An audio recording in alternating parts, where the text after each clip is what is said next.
زو مسافر نیم خواب زه خامخواب زه خامخواب زه. الصلاة والسلام على سيد الأنبياء والمرسلين سيدنا ونبينا وشفيعنا ومولانا محمد وعلى آله وأصحابه الطيبين الطاهرين. قدرمنو اوریدونکو د ژوند د لارې د خپرونې مینوالو په سلامونو او نیکو هیلو مو هرکلی کوم. ستاسو روغتیا او خوشحالي د پاک رب نه غواړم. دا دی زه محمد یاسین فهیم د ژوند د لارې د خپرونې په وړاندې کولو کې ستاسو په خدمت کې یم، په دې هیله چې دا خپرونه ستاسو د پام وړ وګرځي. قدرمنو اوریدونکو، زموږ د نننۍ خپرونې موضوع ځانګړې شوې د مرګ نه وروسته حالات. دا خبره یقیني ده، د دې نه څوک انکار هم نشي کولی چې مرګ راتلونکی دی او هر هغه مخلوق چې په دنیا کې ژوند کوي هغه انسان دی او که نور حیوانات دي. نو چې کله یو انسان ته مرګ راشي نو د مرګ نه وروسته په دې باندې 3 دورې او 3 زمانې راځي چې د ټولو نه لومبنۍ او د ټولو نه اوله دوره هغه د عالم برزخ دوره ده. عالم برزخ چې کله یو انسان مړ شي هغه په قبر کې کیدي تر حشر ورځې پورې چې کومه موده په دې باندې تیریږي دې ته عالم برزخ ویل کیږي. دا د مرګ نه وروسته شروع کیږي او د قیامت تر قایمېدو پورې د حشر تر ورځې پورې دا ادامه لري. دا دوره دومره اوږده دوره ده چې د دې په وړاندې د دنیا ژوند د یوې لمحې حیثیت هم نه لري. تاسو په خپله فکر وکړئ قدرمنو اوریدونکو چې د یو انسان وفات د حضرت آدم علیه السلام په زمانه کې شوی، هغه تر اوسه پورې په عالم برزخ کې روان دی. د آدم علیه السلام په زمانه کې مړ شوی، تر اوسه پورې د آدم علیه السلام نه نیولې د زموږ تر زمانې پورې څومره وخت تیر شوی، خو هغه انسان لا تر اوسه هم په عالم برزخ کې روان دی. نو د عالم برزخ ژوند یا د عالم برزخ موده دا دومره اوږده موده ده چې د هغې په مقابل کې د دنیا ژوند د یوې لمحې حیثیت هم نه لري. محمد رسول الله صلی الله علیه وسلم په یو حدیث کې فرمایي هغه مسلمان انسان چې کله هغه ته مرګ راځي چې هغه خپل ژوند ټول د الله رب العزت د اوامرو مطابق، د الله د احکامو موافق او د محمد رسول الله د لارښوونو موافق تیر کړی وي، نو هغه لپاره به قبر یو باغ د باغونو د جنت نه وي. هغه به په عالم برزخ کې ډېر خوشحاله وي، لکه چې د بخاري حدیث دی چې کله هغه په زغرده باندې جواب ووایي چې زما رب الله دی، زما دین اسلام دی، زما نبی محمد رسول الله دی، نو الله به بلاکیف ورته ووایي، نارې به کړي چې ان صدق عبدي، زما بنده رښتیا ویلې، ففرشوه من الجنه والبسوه من الجنه. دې ته د جنتیانو جامې ور واغوندئ او د دې قبر د جنت د باغونو نه یو باغ وګرځوئ او د دې قبر به دومره آزاده شي تر څو چې د دې د سترګو نظر لګیږي او هغسې به ویده چې هغه به څوک د خوبه نه راپورته کوي، لکه څنګه چې رسول الله صلی الله علیه وسلم په حدیث کې تشبیح هم ورکړ. نو ته حشره پورې به په هغه باندې هیڅ کومه ستونزه نه او هغه انسان چې بدبخته وي تل لپاره په منکراتو، فجایعو، فحاشیو کې مبتلا وي، د الله د اوامرو، د الله د احکامو نه سرغړونه کوي، باغي وي یا منافق او کافر وي چې کله هغه وفات کیږي. رسول الله صلی الله علیه وسلم په خپلو احادیثو کې دا موږ ته فرمایلي چې د هغه نه به کله پوښتنه وشي چې من ربک و ما دینک و من نبیک، هغه به لا ادري، زه نه پوهېږم چې رب څه ته وایي، دین څه ته وایي، نبي څه ته وایي. نو الله به ووایي چې ان کذب، دې دروغ ویلې، ففرشوه من النار والبسوه من النار، دې دروغ وي، تاسو دیو ته د جهنمیانو جامې ور واغوندئ او د دې قبر د جهنم د کندو نه یوه کنده وګرځوئ او تر آخرت ورځې پورې به دا په قبر کې معذبي. رسول الله فرمایي چې قبر به دې ته رانږدې شي او د دې یو طرف پښتۍ به په نورو پښتیو کې ورننوځي او په دې باندې به یو کم سل ماره مسلط شي او تر آخرت ورځې پورې به دا چیچي یو مار خپل سر د قبر نه راپورته کړي، محض یو تنفس وکړي، تر آخرت ورځې پورې به د هغه قبر په شاوخوا کې شین بوټی نور شین نشي. نو دا معذب په دې باندې سخت حالات تېرېږي. نو د مرګ نه پس لومبنۍ دوره چې ده هغه د عالم برزخ دوره ده چې بیا به دا د قیامت د قایمېدو پورې وي که انسان په دنیا کې د الله د اوامرو مطابق ژوند تیر کړی، د خپل د ژوند په تیرولو کې تل لپاره د خپل رب رضا لټولی، نو قبر به هغه دپاره جنت وي، آرامه به وي او هغه انسان چې ژوند په منکراتو کې تیر کړی وي، د الله د اوامرو د احکامو نه په سرغړونه کې تیر کړی وي، نو قبر به هغه دپاره د جهنم کنده وي. الله دې موږ ته هدایت وکړي چې په عالم برزخ کې چې څومره لویه موده ده په دې کې هم خپل رب ته موږ کامیابه اوسو. الله دې موږ تاسو تل لپاره کامیابه لري. دویمه دوره چې وروسته د مرګ نه په انسان باندې راځي هغه د عالم حشر دوره ده، چې هغه د میدان حشر په ورځ، یعنې د حشر په ورځ موږ او تاسې د الله رب العزت حساب او کتاب ته درېږو، خپلو قبرونو نه راپورته کیږو.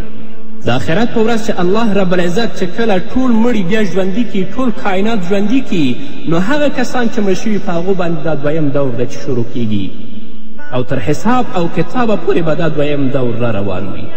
او دا موده هم ډېره اوږده موده ده، ډېره اوږده موده ده چې د الله کلام په خپله موږ ته دا بیان کړې ده چې هغه فرمایي فی یوم کان مقداره 50,000 سنه.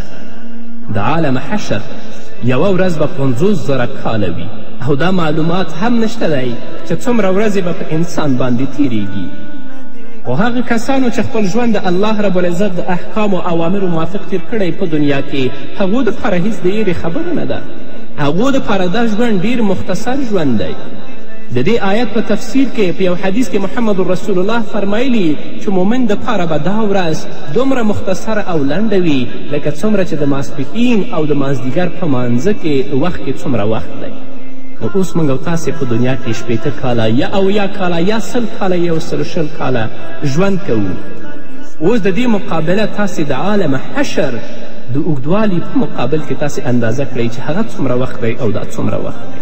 خو په مؤمن باندې به هیڅکله سخته نه وي. اول ته به د رب العزت حساب هم شروع وي، د الله رب العزت کتاب به هم شروع وي. هلته به رب العزت زره زره حساب کوي، څوک به د الله د حساب نه سر ایستلی نشي. چې کله ټول عالم فنا شي، رب العزت به وفرمایي یا ایتها الدنیا الدنیه این الملوک این ابناء الملوک این الذین یأکلون رزقی ویعبدون غیری این الجبابره لمن الملک اليوم. کله ټوله دنیا فنا شي، د قیامت ورځ شي، نو الله به ورته وفرمایي چې ای دنیا هغه پادشاهان څه شول چې ډیر په کبر او غرور او په ظلم سره به په تا کې ژوند تېروه. این الملوک هغه پادشاهان چیرته دي؟ این ابناء الملوک د پادشاهانو زامن چیرته دي چې هغوی هم ډیر په کبر، په غرور او په بدبختي کې ژوند تېروه. لاسونه یې د مسلمانانو په وینو باندې سره ول، هغه چیرته دي؟ او ظالمان چیرته دي؟ هغه ظالمان چې په اسلامي نړۍ او په اسلامي ټولنه باندې یرغل کړی و، د هغو لاسونه د مظلومو مسلمانانو، خو د مسلمانانو په معصومو بچیانو په وینو باندې سره ول، هغه چیرته دي؟ این الذین یأکلون رزقی ویعبدون غیری. هغه کسان چیرته دي چې رزق به زما خوړه او عبادت به د شیطان کوه؟ هغه کسان چیرته دي؟ څوک نشته چې پروردګار ته ځواب ووایي، هیڅوک نشته. په دې هکله تفسیر قرطبي، همدارنګه علامه آلوسی په روح المانی کې او ابي سعود، هغوی فرمایي چې خپله رب العزت به په خپله ځواب وایي چې لله الواحد القهار. پادشاهي او ملک یوازې د الله لپاره ده، هغه الله چې واحد و قهار دی. او ځینې زموږ مفسرین دا لیکي چې د الله دا وینا به وروسته د کائناتو د ژوندي کېدلو نه وي. هلته به الله وایي ان الملک الیوم، پادشاهي د چا دپاره ده؟ کفار به ډیر په سرټیټي سره د مجبوریت نه وایي چې لله الواحد القهار، او مسلمانان به ډیر په خوشحالي سره، په اوچت آواز سره، په اوچتې غاړې سره وایي چې لله الواحد القهار. نو قدرمنو اوریدونکو، د عالم حشر ورځ موږ او تاسې پسې را روانه ده. د برزخ هغه ژوند موږ او هغه وخت موده موږ او تاسې پسې را روانه ده. هغه ډیره اوږده موده ده، ډیر لوی وخت دی. نو راشئ په دنیا کې د رب العزت د اوامرو او د احکامو مطابق ژوند تیر کړئ. هغه څیزونو باندې چې رب العزت موږ ته امر کړی په هغې عمل وکړئ، او د هغه اشیاو نه چې رب العزت موږ ته نهیې فرمایلی د هغه نه ځانونه وساتئ. د خپل په عزت، د بل چا په عزت پوه د دنیا په مادیاتو او په لذاتو باندې مه دوکه کیږئ، تر څو هغه د حشر ورځ چې الله په خپل کلام کې 50,000 کاله ویلې ده چې هغه یو ورځ به د دنیا 50,000 کاله وي، هغه په موږ باندې ډیره محدوده او کمه تیره شي، لکه څنګه چې رسول الله ویلي چې دا ورځ به په مسلمان باندې داسې تیریږي لکه د ماسپښین او د مازدیګر مانځه ترمنځ چې څومره فاصله ده. او په ځینې ځایونو کې زموږ مفسرینو فرمایلی دي چې په دغه ورځ چې دومره لویه ورځ ده مؤمنان او مسلمانان به د قیلولې خوب په جنت کې کوي، یعنې سهار نه نیولې تر 11 بجو پورې به دومره وخت کې به دا ورځ په دیو باندې ختمي. الله دې موږ ته توفیق راکړي چې خپل ژوند د الله د رضا مطابق تیر کړو، د رسول الله د رضا مطابق تیر کړو، یعنې اعمال وکړو چې هغه باندې زموږ رب راضي کیږي، هغه اعمال وکړو چې هغه باندې زموږ رب خوشحالیږي، هغه اعمالو ته مخه کړو چې په هغه باندې رسول الله راضي کیږي. نو په آخرت کې به په عالم حشر کې به دا ورځ په موږ باندې ډېره لنډه او د الله رب العزت د عذاب او د حساب نه به خلاص او که په دنیا کې تل لپاره په منکراتو اخته وو، په فجایعو باندې اخته وو، د الله د اوامرو د الله د احکامو په سرغړونه کې اخته وو، نو دا ورځ بیا په موږ باندې ډېره سخته ده. الله دې په موږ او تاسو باندې رحم وکړي.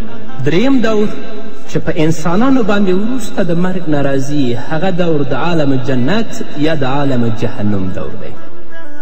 د مرګ نه وروسته ابتدایي دور د عالم برزخ دور او هغه پسې د عالم حاشر دور، د دې پسې وروسته هغه د عالم جنت یا د عالم جهنم دور دی او دا هم ډېره اوږده زمانه ده او دا دور به د حساب و کتاب نه شروع کېدو نه پس شروع کیږي. جنتیان به الله جنت ته ولیږي او جهنمیان به الله جهنم ته واستوي او دا دوره به دومره اوږده دوره وي چې د دې به ابتدا وي خو دا به انتها نه لري، ختمیږي به نه. د عالم دور هلته به ختمېدو نوم نه اخلي، هلته ختمېدل نشته، د دې اوږدوالی به غیر محدود وي. په مسلم شریف کې د حضرت عنه نه روایت دی چې محمد رسول الله صلی الله علیه وسلم وفرمیل چې مرګ به د یو ګټ او د یو پسه په شان هلته راوستلی شي او د جنت او د جهنم په منځ کې به ودرولی شي، بیا به جنتوالو ته خطاب وشي او هغوی ته به وویل شي یا اهل الجنه هل تعرفون هذا، ای جنتیانو آیا تاسو دا پیژنئ؟ نو جنتیان به سرونه اوچت کړي او هغې طرف ته به وګوري ویقولون نعم هذا الموت او وبه وایي او آواز به وکړي چې بلې موږ دا پیژنو دا مرګ دی. د دې نه به وروسته جهنمیانو ته آواز وکړی شي چې یا اهل النار هل تعرفون هذا، ای جهنمیانو آیا تاسو دا پیژنئ؟ نو هغوی به هم د خپل سرونه اوچت کړي او وبه ګوري او وبه وایي چې نعم هذا الموت، بلې هوکې موږ دا پیژنو دا مرګ دی. فیؤمر به و یذبح، بیا به حکم به وشي د الله له طرف نه، نو د ټولو خلکو په وړاندې به دا ګډ او دا پسه حلال کړی شي، ذبحه به شي او د دې د ذبحه کولو او د حلالولو نه به وروسته وویل شي یا اهل الجنه خلود لا موت و یا اهل النار خلود فلا موت، ای د جنت خلکو تاسو به همیشه اوسیږئ، مرګ به نه راځي. ای د جهنم خلکو او تاسو به هم همیشه اوسیږئ په جهنم کې، تاسو ته به هم مرګ نه راځي. فیزداد اهل الجنة فرحا الى فرحهم ويزداد اهل النار حزنا الى حزنهم. فيزداد اهل الجنة فرحا الى فرحهم ويزداد اهل النار یا حزنا الى حزنهم. جنتیان چې کله دا اعلان واوري او دا منظر وګوري نو خوشحالي به یو په دوه شي او د هغو په خوشحالي کې به نورم زیادت راشي او جهنمیان چې کله دا اعلان واوري او دا منظر وګوري نو په غم کې به نور هم غمونه را پیدا شي. نو به هر حال قدرمنو اوریدونکو د مړه کیدونکي د آخري دور یعنی د عالم جنت یا د عالم جهنم دومره اوږد دی چې د دې اوږدوالي اندازه نشي کیدلی، ابتدا لري خو هغه لپاره انتها نشته دی، ختمه ده. الله دې موږ او تاسو ته ټولو مسلمانانو ته جنت نصیب کړي او د جهنم د هغه سخت عذاب نه دې رب العزت موږ او تاسې وساتي. رسول الله په یو حدیث کې فرمایي که د جهنمیانو یو قطره وینې او زوی دنیا ته پریوځي نو د هغه د بدبویي نه به اهل دنیا ټول هلاک شي او هغه پوړنی چې په جنت کې د حورو په سر دی که هغه دنیا طرف ته راشي نو د هغه د خوشبویي نه به اهل دنیا په دنیا کې ژوند نشي کولی او که هغه حوره دنیا طرف ته وګوري نو لمر او سپوږمۍ به خپله رڼا پرېږدي. نو د دنیا دا مختصر ژوند، د دنیا دا محدود ژوند د عالم برزخ یا د عالم حشر یا د عالم جنت یا د عالم جهنم په مقابل کې هیڅ کومه حیثیت نه لري.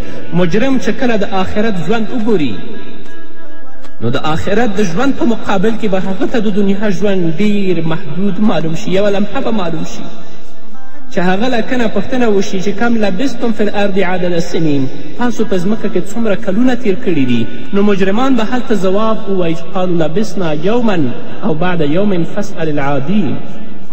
موږ یوه ورځ یا نیمه ورځ په دنیا کې تیره کړې ده. تاسې د شمېر کوونکو نه پوښتنه وکړئ د دنیا 80 کاله او یا کاله 100 کاله د هغه د ژوند په مقابل کې یعنی د عالم جنت او د عالم جهنم په مقابل کې هیڅ کوم حیثیت نه لري، د یو لمحې په شان تاته ښکاري. نو قدرمنو اورېدونکو، موږ او تاسو پسې عالم برزخ هم را روان دی، عالم حشر موږ او تاسو پسې هم را روان دی، عالم جنت او عالم جهنم هم موږ او تاسې پسې را روان دی. راسې داسې اعمال وکړئ په خپل ژوند کې چې په عالم برزخ کې هم کامیابه اوسو، په عالم حشر کې هم کامیابه اوسو او په آخر کې الله منګه په جنت کې داخل کی چې د عالم جنت نشو نه د عالم جهنم نه. او که په دنیا کې تل لپاره په منکراتو فجایو کې گرفتار و، ژوند هم د الله د اوامرو د احکامو خلاف تیروه، نو عالم برزخ به په موږ هم سخت وي، عالم حشر به په موږ باندې ډیر اوږدي، او چې کله عالم جنت یا عالم جهنم شي نو داسې بدبخته انسان به الله جهنم ته لیږي که مسلمان و د خپل د ګناه د عذاب د څکلو نه به وروسته الله جنت ته لیږي، او که نه و تل لپاره به په جهنم کې پروت وي. الله دې په موږ او تاسو باندې رحم وکړي. نو خلاصه دا شوه چې د دنیا هر څیز قدرمنو او عارضي دی، او آخرت کې چې هر څه الله درکوي هغه دایمي دی. او زمونږ دا حال ده چې موږ دنیا هر څه ګڼلې ده، د دنیا نقصان خو موږ ته نقصان ښکاري، د آخرت د عظیم نقصان موږ سره هیڅ پروا نشته. د دنیا نه معمولي نفع موږ ته نفع معلومیږي، فایده معلومیږي، خو د آخرت یوه لویه نفع زموږ په سترګو کې څه حیثیت نه لري. الله رب العزت د دې خبرې شکایت په دې آیت کې کړی دی چې الله فرمایي بل تبصرون الحیات الدنیا والآخرة خیر وابقا. تاسو د دنیا ژوند ته ترجیح ورکوئ او حال دا چې آخرت غوره او همیشه دپاره پاتې کیدونکی دی. قدرمنو اوریدونکو، د دنیا دا مختصر شان ژوند داسې تیر کړئ چې د آخرت همیشه والا ژوند الله زموږ نصیب کړي او هغه تل لپاره زموږ دپاره ښایسته او باعزته کړي. قدرمنو اوریدونکو، الله دې موږ او تاسو ټولو ته د نیکو اعمالو توفیق راکړي، هم خپل دپاره، هم خپلو بچیانو دپاره، هم خپلو کورنۍ دپاره تل لپاره د الله نه د هدایت غوښتونکي شئ چې الله په موږ باندې رحم وکړي او هغه ژوند چې موږ او تاسو پسې وروسته را روان دی هغه کامیابه او سرفرازه وي. په دې هیله قدرمنو اوریدونکو، دا به زموږ نننۍ خپرونه چې ستاسو درانه حضور ته تبارك الذي نزل الفرقان على عبده ليكون للعالمين نذيرا.